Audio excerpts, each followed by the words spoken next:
Assalamualaikum warahmatullahi wabarakatuh. Saya Yerlinda Agustina, NPM 1851040272 dari kelas MBSE angkatan 2018. Di sini saya akan menjelaskan tentang mengelola Departemen Pemasaran. Nah, bisa teman-teman lihat semuanya di dalam Departemen Pemasaran itu dapat dikelola dengan berbagai cara. Ada 5 di sini, yaitu dapat dikelola dengan organisasi fungsional, organisasi geografis, organisasi manajemen produk atau proyek, organisasi manajemen pasar, dan organisasi manajemen matrik. Nah, yang di atasnya itu adalah orang-orang yang menjalankan Departemen Pemasaran, yaitu yang paling tinggi itu ada CMO atau Chief Marketing Officer. Nah, tugas CMO ini adalah bertanggung jawab pada pengambilan keputusan dalam proses pengembangan strategi pemasaran utama serta menjalankan Departemen Pemasaran. Selanjutnya itu ada Direktur Pemasaran. Direktur Pemasaran ini bertanggung jawab untuk semua strategi pemasaran yang dibuat dan dilaksanakan. Tugasnya ini adalah membantu CMO perusahaan. Yang selanjutnya itu ada Vice President Marketing atau VPM. Ini bertanggung jawab untuk mengimplementasikan strategi pemasaran organisasi. Dia bekerja sama dengan manajer pemasaran dalam menentukan strategi, pesan, dan media yang akan digunakan untuk pemasaran. Selanjutnya itu ada Marketing Manager. Nah, manajer pemasaran bekerja di bawah Wakil Presiden Pemasaran dan membantu dia dalam pelaksanaan semua strategi pemasaran, termasuk membuat pesan atau iklan untuk pemasaran, memilih media menampilkan pesan. Selanjutnya itu ada Marketing Researcher. Orang-orang ini bertanggung jawab untuk riset dan analisis yang mendorong Departemen Pemasaran dan panduan strategi pemasaran dengan mencari tahu tentang target pelanggan dan persaingan bisnis. Selanjutnya itu ada Public Relation. Nah, petugas humas bertanggung jawab mengelola reputasi dan goodwill dari perusahaan. Tugasnya untuk menciptakan pemahaman tentang klien dan mencoba untuk mempengaruhi pemikiran dan perilaku mereka. Nah, Public Relation ini menggunakan manajemen media dan komunikasi untuk membangun profil perusahaan. Jadi, Public Relation ini dia harus mengelola reputasi dari Departemen Pemasaran itu dari suatu perusahaan. Selanjutnya ada Social Media Expert atau ISME. Nah, ini bekerja pada pemanfaatan internet dan sosial media, sedangkan tim kreatif mengurus desain dari konten yang disajikan agar menarik. Nah, kalau tugasnya Social Media Expert ini adalah dalam pemanfaatan internetnya. Yang ke-8 itu Marketing Coordinator. Nah, Marketing Coordinator ini bertanggung jawab untuk melacak data penjualan, menjaga persediaan bahan promosi, perencanaan acara, dan pembuatan laporan. Selanjutnya itu ada Marketing Assistant, membantu dan membuat laporan kepada manajer pemasaran untuk membantu berjalannya Departemen Pemasaran dari hari ke hari. Selain itu, melakukan pekerjaan administratif yang diperlukan untuk kelancaran departemen. Nah, adapun tanggung jawab dan tujuan Departemen Pemasaran teman-teman, yaitu menjaga branding, menentukan mitra yang tepat, menjadi kreatif dan inovatif, mengolah strategi, membangun hubungan dengan pelanggan, memahami pelanggan, dan menghasilkan pendapatan. Nah, sebelum kita bincang-bincang tentang Departemen Pemasaran, pengertiannya Departemen Pemasaran itu apa sih? Nah, jadi Departemen Pemasaran adalah bagian dalam perusahaan yang menangani marketing dari berbagai produk yang ditawarkan. Departemen Pemasaran ini dilakukan pada saat didirikannya suatu perusahaan, dikelola oleh 9 pengelola yang sudah diterangkan sebelumnya tadi, ada CMO dan lain-lain sebagainya. Dan departemen pemasaran ini pun didirikan di dalam perusahaan produk atau jasa tersebut. Nah, departemen pemasaran membantu bisnis untuk melakukan hal-hal yaitu membangun hubungan dengan pelanggan, memahami pelanggan, menghasilkan pendapatan, menjadi pemain kunci untuk menarik bisnis dari masalah dan meletakkannya kembali pada jalur profitabilitas.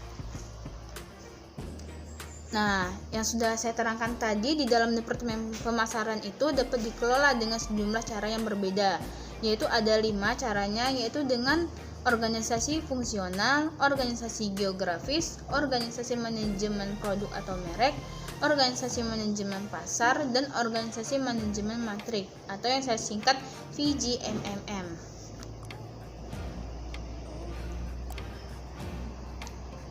Nah, yang pertama itu organisasi fungsional. Organisasi fungsional adalah organisasi yang susunannya berdasarkan atas fungsi-fungsi yang ada dalam organisasi tersebut. Bentuk organisasi pemasaran yang paling umum terdiri dari para spesialis fungsional yang melapor ke wakil presiden pemasaran yang mengkoordinasikan kegiatan mereka. Contohnya seperti ini. Nah, ini contoh bentuk struktur organisasi fungsional. Di situ ada direktur, di bawahnya ada manajer sumber daya manusia, manajer keuangan, manajer produksi, manajer pemasaran, dan manajer processing. Nah, ini sebagai contoh dari organisasi fungsional. Adapun kelebihan dan kekurangan organisasi fungsional. Yang pertama itu adalah sederhana administrasinya. Nah, yang kekurangannya itu dapat kehilangan efektivitasnya ketika jumlah produk dan pasar meningkat, sering menyebabkan perencanaan yang tidak sesuai produk dan pasar tertentu. Yang ketiga, setiap kelompok fungsional bersaing satu sama lain untuk mendapatkan anggaran dan status. Yang keempat itu menghadapi masalah koordinasi yang sulit. Nah, selanjutnya itu adalah organisasi geografis. Organisasi geografis adalah bentuk organisasi pemasaran berdasarkan wilayah penjualan, baik nasional, regional, atau lokal dan distrik. Distrik itu adalah pembagian wilayah administratif di Provinsi Papua dan Papua Barat di Indonesia. Adapun kelebihan dan kekurangannya juga.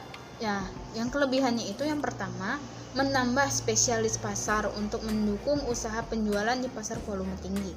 Yang kedua itu memfokuskan pemasaran secara wilayah dan memperhatikan segmen etnik dan demografis. Nah, kekurangannya itu biaya untuk iklan atau promosi di setiap wilayahnya itu berbeda, tidak seragam, sehingga biaya promosi tersebut tuh akan tinggi. Selanjutnya itu ada organisasi manajemen produk atau merek. Organisasi manajemen produk atau merek adalah organisasi yang memproduksi beragam produk dan merek. Kadang-kadang mempunyai karakter sistem pola jaringan pengumpul dan mengumpul dengan manajer produk berada di tengah-tengah. Itu seperti lingkaran. Nah, seperti ini contohnya. Manajer produk. Di situ ada agen iklan, media, layanan promosi, pemasaran, pembelian, tenaga penjualan, hukum, riset pasar, dan agensi iklan. Nah, dan manajer produknya itu berada di tengah-tengah, seperti yang ada di pengertian dari organisasi manajemen produk atau merek. Nah, tugas manajer dan kelemahan produk atau merek, yaitu beberapa tugas yang dapat dilakukan manajer merek, yaitu 1. Mengembangkan strategi jangka panjang dan kompetitif. 2. Menyiapkan rencana pemasaran. 3. Bekerja sama dengan agensi iklan. 4. Meningkatkan dukungan produk di antara tenaga kerja, penjualan, dan distributor. 5. Mengumpulkan intelijen. Adapun kelemahan organisasi manajemen produk atau merek, yaitu manajer produk dan merek tidak mempunyai cukup wewenang. Yang kedua, manajer produk dan merek menjadi ahli di bidangnya, tetapi jarang mencapai keahlian fungsional. Ketiga, sistem manajemen produk sering memerlukan biaya tinggi. Yang keempat, fragmentasi pasar mempersulit pengembangan strategi. Dan keenam, itu manajer produk dan merek lebih memfokuskan perusahaan untuk membangun pangsa pasar daripada hubungan pelanggan. Nah, adapun alternatif dalam organisasi manajemen produk atau merek. Yang pertama itu ada alternatif dalam organisasi manajemen produk adalah tim produk.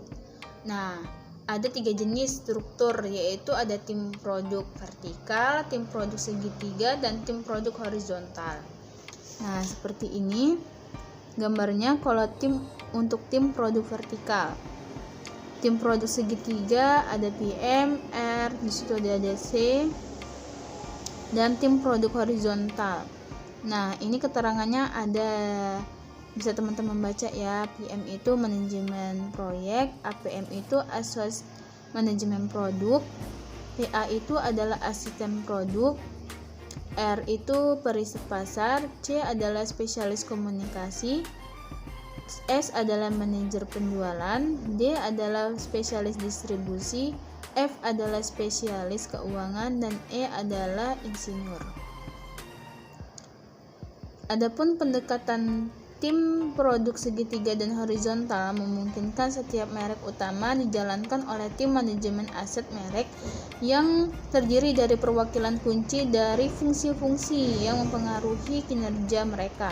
Kedua, menghilangkan posisi manajer produk untuk produksi kecil dan menugaskan 2 atau lebih produk kepada setiap manajer yang tersisa. 3. Memperkenalkan manajemen merek, dan dalam alternatif ini perusahaan memfokuskan diri pada kategori produk untuk mengelola mereknya. Nah, selanjutnya ada organisasi manajemen pasar.